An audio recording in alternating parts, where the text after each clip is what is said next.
এই উপদেষ্টা মাহফুজের ভাই মাহবুব আলমের অপকর্মের বিরুদ্ধে আমি স্পষ্টভাবে প্রমাণ সহ দিয়েছি। পুলিশ যখন আমাকে হামলা করছে, যখন আমাদেরকে সবাইকে সরিয়ে দিয়েছে, তখন উপদেষ্টা মাহফুজ আলম আমাকে কল দিয়েছিলেন।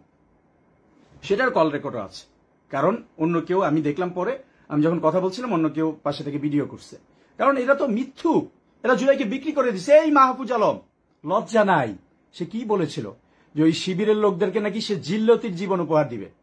জামাত শিবিরকে আওয়ামী লীগ ওই 1971 সালের ন্যারেটিভ দিয়ে মিথ্যা মুক্তিযুদ্ধের চেতনা বিক্রি করে করে গুম করছে, খুন করছে, ক্রস ফায়ার করছে। সেই জামাত শিবিরকে সে জিল্লতির জীবন উপহার দিতে চাইছিল উপদেষ্টা মাহফুজ আলম।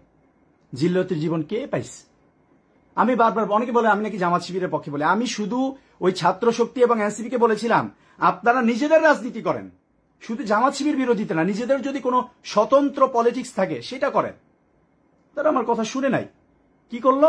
জিল্লতির জীবন উপহার দিবে। সেই মাহফুজ আলম আমাকে কল দিয়েছে। কল দিয়ে আমারে বলতেছে, দেখেন আবার জামাত শিবির গেম, জামাত শিবিরকে মিথ্যা ব্লেম দেওয়া।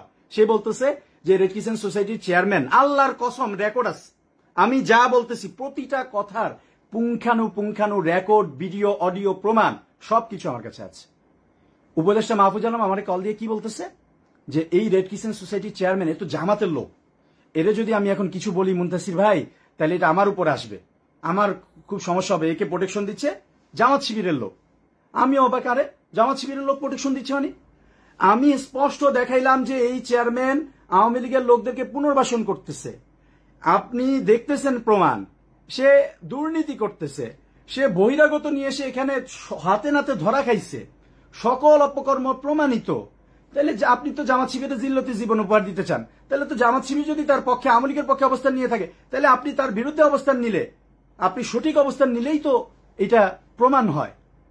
সে বলে না না না ভাই ভাই ভাই, এখানে ভাই চেয়ারম্যান তো জামাত শিবিরের লোক, বারবার একই কথা, জামাত শিবিরের লোক, এই চেয়ারম্যানরা জামাত শিবির বসাইছে, প্রোটেকশন দিতেছে, আমি এখানে কিছু করতে পারবো না। আমি বলি কি ধরনের অথর্ব? জামাত শিবির কি উপদেষ্টা? উপদেষ্টা হয়েছেন আপনি মাহফুজ আলম। হঠাৎ কোথা থেকে মাস্টার মাইন্ড হয়ে গেছেন।